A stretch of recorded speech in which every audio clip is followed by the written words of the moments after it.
What's going on, everybody? Danny Koker here, aka The Count. I am coming to you from the depths of the paint, body, and creative world here in Count's Customs, Ryan's Land. I wanted to update you guys. Absolutely, he's busy. Walter's busy over here.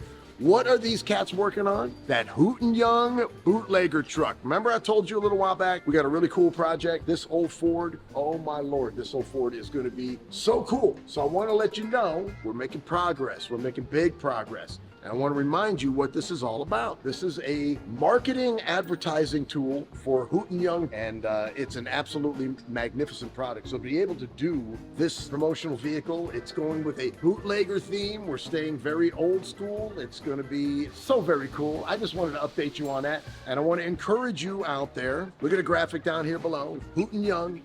Look these cats up. I'm serious, man. Not only is the product magnificent, but the people behind it. I'm talking strong, God-loving, flag-waving, patriotic Americans. You're gonna absolutely love Hooten Young, and you're gonna love this truck. There's gonna be more updates. Wait till you see this thing in the done column. This is fun. It keeps making me smile just because it's gonna be really cool.